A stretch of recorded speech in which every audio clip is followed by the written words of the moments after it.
한국으로 유학 떠난 딸이 연락이 되지 않습니다. 하버드를 합격하고도 한국으로 유학을 간다던 딸이었어요. 지금도 그때를 생각하면 손발이 떨리네요. 어떤 사연일까요? 지금 시작합니다. 미국 최고의 교통 전문가가 한국에서 가져온 단 한 장의 사진 때문에 LA 도시 전체를 뒤집어 엎고 있습니다. 그는 한국에서 돌아오자마자 수십 년간 굳건하던 LA 교통 시스템을 마치 뭐라도 씌인 듯이 전면 폐지해야 한다는 선언을 했다고 합니다. 놀라운 점은 정작 그가 주장하는 해결책이 수백만 달러의 첨단 기술이 아닌 눈 내리는 날 한국의 거리에서 찍은 단 한 장의 사진이었다는 사실인데요. 이 황당한 제안에 LA 교통국 직원들은 말도 안 된다며 모두 손사래를 치고 있지만 이런 와중에도 불구하고 그는 자신의 주장을 전혀 굽히지 않고 있다고 합니다. 대체 이 사진에는 어떤 장면이 찍혀 있길래 미국 최고의 교통 전문가가 이렇게까지 행동하는 건지 먼저 알아보도록 하겠습니다. 안녕하세요. 저는 캘리포니아 교통국 LA 지역 총괄 책임을 맡고 있는 제이슨 월드입니다. 다들 아시겠지만 미국의 교통 시스템은 세계 최고입니다. 특히 제가 총괄하고 있는 LA 교통 시스템은 수많은 나라에서 벤치마킹을 하러 올 정도죠. 갑자기 제가 왜 이런 이야기를 하냐고요? 곧 아시게 되실 겁니다. 모든 것이 순조로웠던 어느 날 아침 갑자기 제 일상이 뒤틀리기 시작했습니다. 매일 아침마다 화상통화를 하던 딸 이사벨라와의 연락이 두절된 것입니다. 처음엔 시차 때문에 못 받는다고 생각했지만 이틀, 3일, 점점 불안감이 커져갔습니다. 한국에서 공부하고 있는 딸과는 매일 아침마다 짧게라도 통화를 했습니다. 제가 출근 준비를 할 때쯤이면 딸은 수업을 마치고 기숙사로 돌아가는 길이었거든요.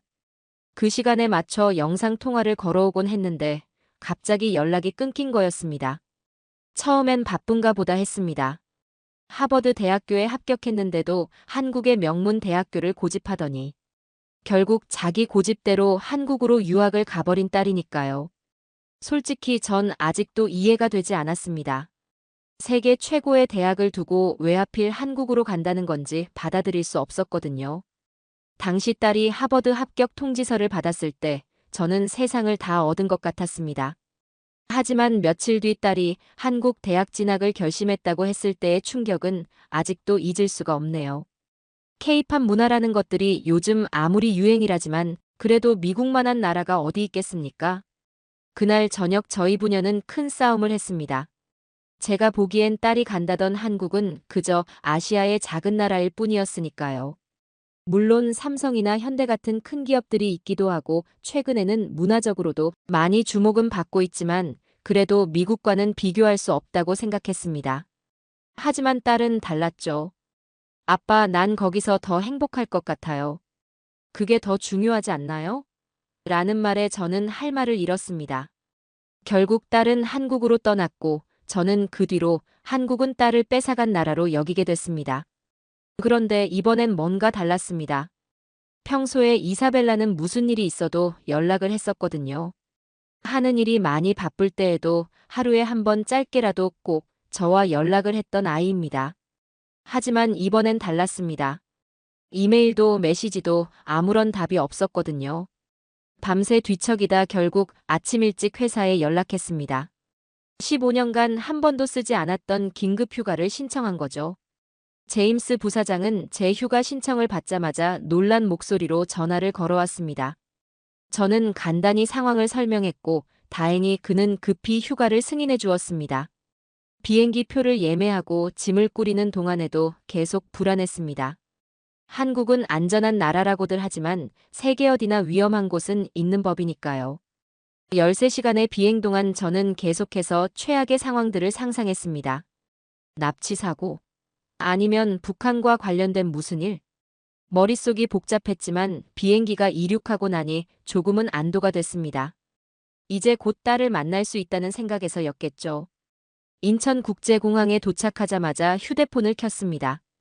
그런데 그 순간 믿을 수 없는 일이 일어났어요. 딸에게서 전화가 걸려온 겁니다. 심장이 쿵 하고 내려앉는 것 같았습니다. 아빠, 오늘 아침에 연락하려고 했는데 지금 어디세요? 주변 소리가 좀 이상한데요? 딸의 목소리는 평소와 다름없이 밝았습니다. 오히려 제 목소리가 떨렸죠. 알고 보니 이사벨라는 며칠 전 지하철에서 핸드폰을 잃어버렸다고 했습니다. 학교에 가는 길이었는데 정신없이 내리다가 핸드폰을 놓고 내렸다는 거예요. 그런데 주변 친구들이 이상하게도 당황하지 않더랍니다.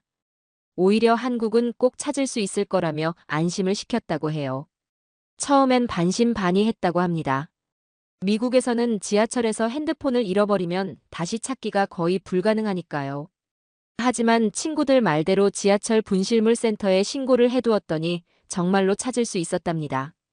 아빠, 왜 제가 핸드폰을 찾고 싶었냐면요. 할머니 영상이 전부 휴대폰에 있었거든요.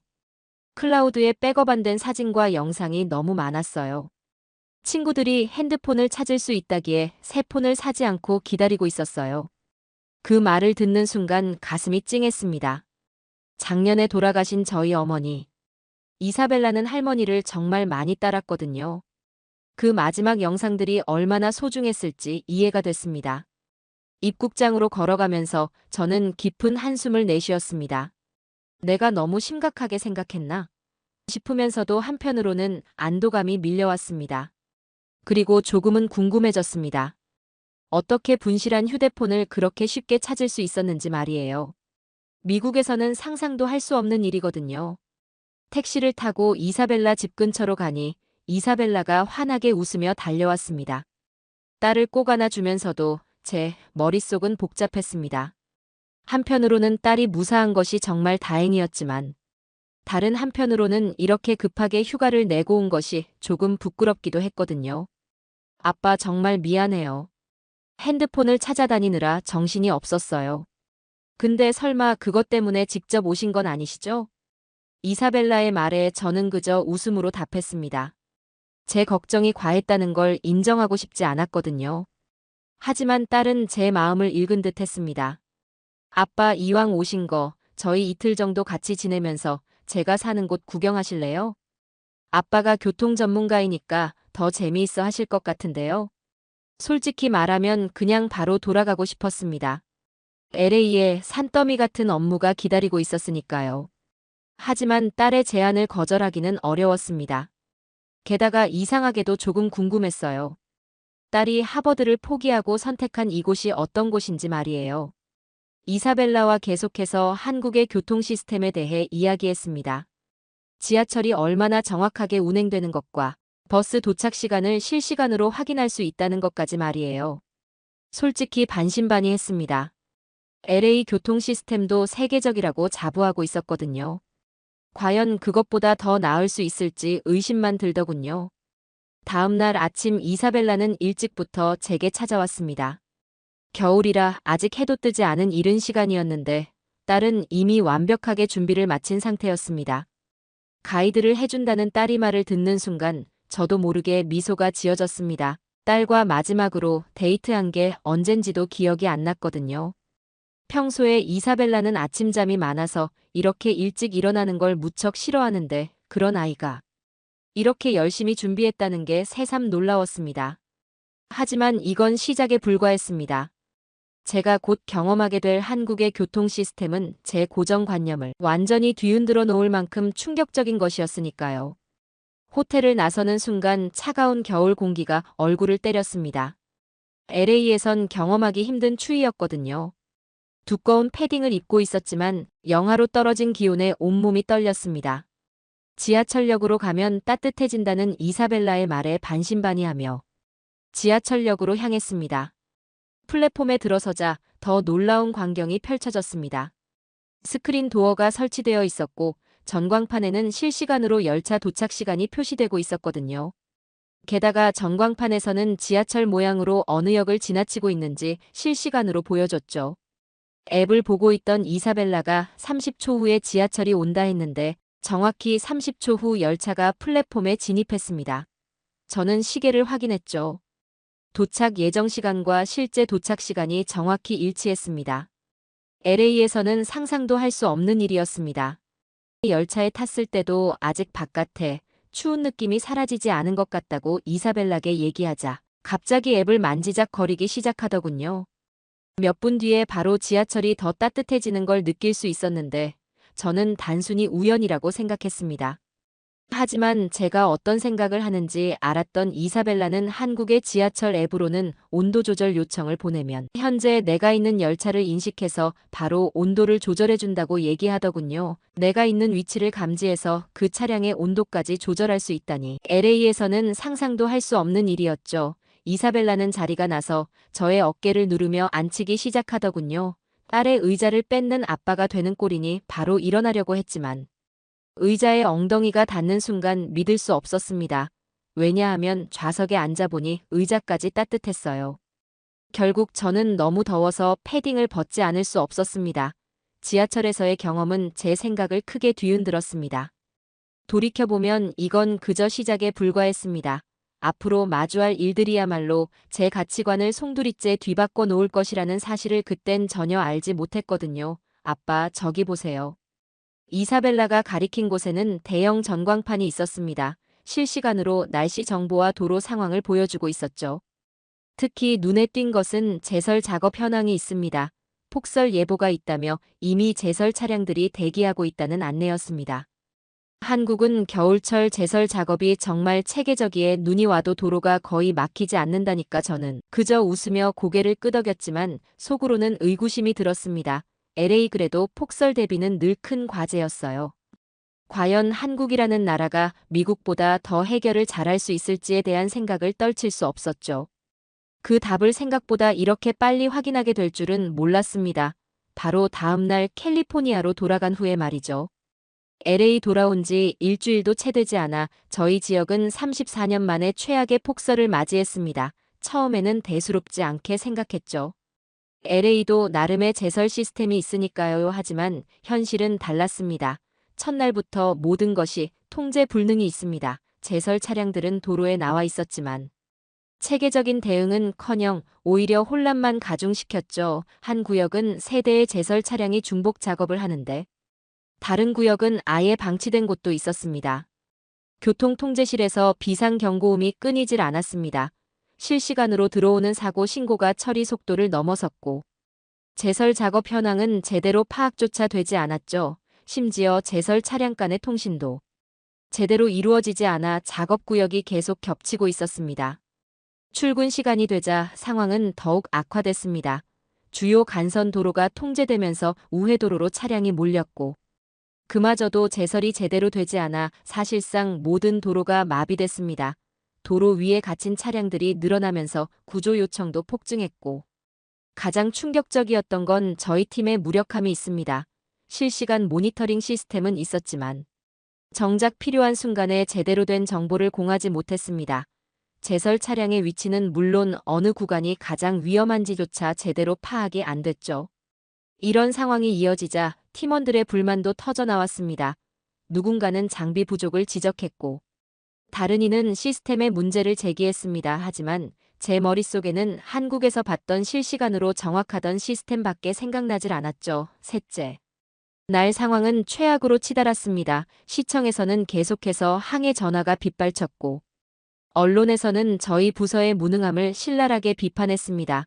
출퇴근길에 4시간씩 갇혀있는 시민들의 분노는 이해할 만했죠. 회의실에서 대책회의가 열렸지만 현실적인 해결책은 나오지 않았습니다. 그저 눈이 그치기만을 기다리는 것 외에는 다른 방법이 없어 보였죠. 회의를 마치고 한숨밖에 나오지 않느니 상황을 어떻게 해결해야 할지 고민하던 그때 제 휴대폰이 울렸습니다. 한국에 있는 이사벨라였습니다.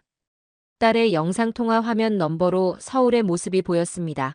거의 같은 양이 눈이 내리고 있었지만 도로는 깨끗했고 차들은 정상적으로 움직이고 있었죠. 그리고 그 순간 제 머릿속에서 무언가가 딱 하고 맞아떨어졌습니다. 다음 날 아침 긴급 회의를 소집했습니다. 팀원들 앞에서 밤새 조사한 한국의 교통 시스템과 제설 시스템을 설명하기 시작했죠. 처음에는 모두가 의심스러운 눈초리였다. 베테랑인 마이크가 가장 크게 반발했습니다. 그는 아시아의 작은 나라가 미국보다 나을 리 없다며 제 제안을 일축했고 하지만 제가 준비한 자료들은 반박하는 이들의 입을 단번에 막기에 아주 적절했습니다. 한국에서 찍어온 영상들 실제 운영 데이터 그리고 실시간으로 전송받은 서울의 제설 현황까지 말이에요. 특히 결정적이었던 건 서울과 LA 제설. 비용 비교했습니다. 같은 규모의 폭설에 대해 서울은 LA 1분 수준의 비용으로 더 효율적인 대응을 하고 있었죠. 회의실의 분위기가 조금씩 바뀌기 시작했습니다. 추석 엔지니어인 토이 먼저 관심을 보였고 예산 담당자인 사라도 귀를 기울이기 시작했습니다. 특히 실시간 모니터링 시스템에 대한 설명에서는 모두가 집중했죠. 하지만 여전히 의구심을 품은 사람들이 많았습니다. 시스템 도입 비용, 직원 교육, 문화적 차이 등 산적한 문제들이 제기됐습니다. 게다가 미국과 한국의 도시 구조가 다르다는 지적도 있었죠. 이때 예상치 못한 지원군이 왔습니다. 저희 팀의 신입 엔지니어 제니퍼 있죠. 그녀는 학창시절 교환학생으로 한국에서 6개월을 보낸 경험이 있었고 제가 설명한 시스템을 직접 경험했다고 했습니다. 그녀의 증언은 제가 보여준 데이터보다 더 설득력이 있었고 팀원들의 시선이 조금씩 달라지기 시작했습니다. 이틀간의 마라톤 회의가 이어졌습니다. 밤을 새워가며 세부 사항을 검토했고 시스템 도입에 따른 비용과 효과를 꼼꼼히 분석했습니다. 마침내 팀의 승인을 받아냈고 이제 남은 건 서울교통공사 측의 허락을 받는 일뿐이었습니다. 하지만 이게 끝이 아니었습니다. 정작 큰 사은 따로 있었죠. 수십 년간 이어온 시스템을 바꾸는 일은 단순히 새로운 장비를 들여오는 것 이상의 의미가 있었으니까요. 저희는 이제 한국을 직접 방문해 그들의 시스템을 자세히 배워야 했습니다. 서울 측 승인을 받은 후 저희 팀은 곧장 서울로 향했습니다. 이번에는 단순한 방문이 아닌 실제 시스템을 배우기 위한 공식 출장이었습니다. 톰, 제니퍼, 그리고 처음에 가장 반대가 심했던 마이크까지 함께했습니다. 서울에서의 첫 미팅은 제 예상을 뛰어넘었습니다. 교통정보센터장님은 저희를 위해 완벽한 프레젠테이션을 준비해 놓았더군요. 7시간 교통 관제 시스템부터 시민 참여형 신고 시스템까지 모든 것이 유기적으로 연결된 모습에 팀원들도 감탄했습니다. 특히 인상적이었던 건 시민들의 참여도 있습니다. 교통 문제나 제설 요청을 실시간으로 신고하고 있었고 그에 대한 조치 결과까지 확인할 수 있는 시스템이 이미 정착되어 있었죠. 마이크는 이런 시스템을 LA 도입하면 시민들이 과도하게 민원을 제기할 거라며 우려했지만 실제로는 정반대라는 걸 곧 깨달을 수 있었습니다. 교통정보센터장님은 의문을 갖는 저희에게 시민들은이 시스템을 신뢰하기 때문에 불필요한 민원은 줄이고 오히려 정말 필요한 경우에만 신고가 이루어진다고 얘기했습니다. 더불어 투명성과 신속성 덕분에 시민들의 만족도는 높아져 시스템을 더 적극적으로 활용하려는 분위기가 자연스럽게 형성되었다고 했죠. 마이크의 표정을 보니 시스템이 LA도 필요할지 모른다는 생각을 하게 된 듯해 보였습니다. 결국 단순히 기술의 도입 여부가 아닌 그 기술을 얼마나 잘 운영하고 신뢰를 얻는지 더 중요한 문제라는 사실을 모두가 인정할 수밖에 없었죠. 저희는 사흘째 되는 날 서울시의 빅데이터 센터도 방문했습니다. 그곳에서는 과거 10년간의 기상 데이터와 교통 데이터를 분석하여 폭설 발생 시에 최적 대응 방안을 도출해내고 있었습니다. 심지어 시민들의 이동 패턴까지 분석해서 제설 우선순위를 정한다고 하더군요. 센터장님은 이곳저곳 추가로 시스템을 설명해 주셨습니다. 저는 센터장님의 말을 듣곤 어떻게 해서 정확도가 90% 이상으로 유지할 수 있었는지 물어보자. 한마디로 설명하시오. 저희 한국은 시스템이 인간적이어서 이렇게까지 유지할 수 있었어요. 저는 솔직히 센터장님께서 말씀하시는 게 처음에 전혀 이해가지 않았습니다. 시스템이라는 게 인간적인 실수를 빼기 위해서 도입하는 건데 인간적이 때문에 지금까지 유지할 수 있다니 말이 안 되잖아요. 하지만 이 깨달음을 얻기까지 제게는 적지 않은 충격과 놀라움이 필요했습니다. 그날 저녁 저희는 예상치 못한 상황 때문에 당황할 수밖에 없었습니다. 밖을 보니 생각보다 많은 눈이 내리고 있었거든요. 뉴스를 틀어 상황을 파악해보니 전에 LA 내렸던 만큼 서울에 폭설이 내릴 거라는 내용이 나오고 있더군요. 저희 팀은 그걸 보며 다음날 마무리 일정을 제대로 소화할 수 있을지 걱정했습니다. 시간당 3cm 넘는 폭설이 LA 도시는 이미 완전히 마비될 수준이었거든요.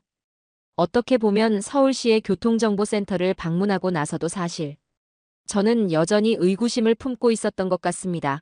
아무리 시스템이 좋다 한들 이런 극한 상황에서는 무용지물이겠죠 라는 생각이 들었죠. 하지만 걱정되는 마음에 새벽 4시에 일어나 뉴스를 보니 예상과는 전혀 다른 광경이 펼쳐지고 있었습니다. 알고 보니 동이 트기도 전부터 아파트 주민들은 자발적으로 나와 눈을 치우고 있었고 창가 앞은 이미 깨끗이 정리되어 있었습니다. 여전히 눈은 내리고 있었지만 도로는 깨끗했고 버스와 지하철은 정상 운행 중이었습니다. 도저히 뉴스만 보고선 믿기지 않아 직접 거리로 나섰습니다. 그리고 그곳에서의 모습을 보니 이전에 센터장님이 얘기했던 말이 바로 이해가 가더군요. 게다가 버스와 지하철의 운행도 약간의 지연이 있지만 정상적으로 운행도 하고 있었죠. 저는 줄 서 있는 사람들을 보면서 실시간 시스템이 가능한 이유는 결국 시민들의 질서 의식 때문이라는 걸 깨닫게 되었습니다. 제 눈앞에 LA에 있는 상상도 할 수 없는 광경이 있었거든요. 출근 시간 사람들은 출근해야 돼서 급한 마음을 갖고 있을 텐데도 질서정연하게 줄을 서서 버스를 기다렸고 승하차 시에도 서로를 배려했습니다. 였다면 사람들이 한꺼번에 몰려들어 문이 제때 닫히지 못하고 결국 버스가 지연되는 게 일상이었을 텐데 말이죠. 이런 작은 배려들이 모여서 전체 시스템의 정확성을 만들어내고 있었던 겁니다. 시민들은 시스템을 신뢰했고 시스템은 그 신뢰에 부응했으면 이것이 다시 시민들의 자발적인 참여로 이어지는 선순환이 만들어진 거죠. 저희 팀은 이제 진짜 과제가 무엇인지 깨달았습니다. 단순히 한국의 시스템을 무조건 우선적으로 도입하기보다는 그 시스템을 가능하게 만든 시민의식을 어떻게 함께 가져올 수 있을지.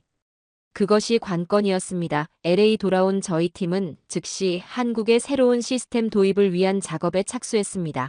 저희 팀원 중 한 명의 아내가 시행 기자인데 그녀는 저희 변화에 깊은 관심을 보였고 직접 취재를 요청했습니다. 저는 한국에서의 경험을 상세히 전달했고 특히 한국 사람들이 보여주던 질서정연한 모습과 밖에서 눈 쓸고 있는 사람들의 모습이 찍힌 사진과 영상을 보여주며 지금 운영되고 있는 모든 시스템은 다 뜯어고치고 미국도 한국처럼 변해야 된다고 강조했습니다. 이번에도 한국을 가기 위해 계획을 짜고 있죠. 그래서 그러는데 혹시 딸과 데이트할 만한 한국의 좋은 장소를 추천해 주실 수 있을까요? 매번 이사벨라가 가자는 곳만 따라다녔는데 이번엔 제가 먼저 한국 분들이면 다 아는 곳이라고 생색을 한번 내보고 싶어 여쭤봅니다. 오늘의 사연은 어떠셨나요?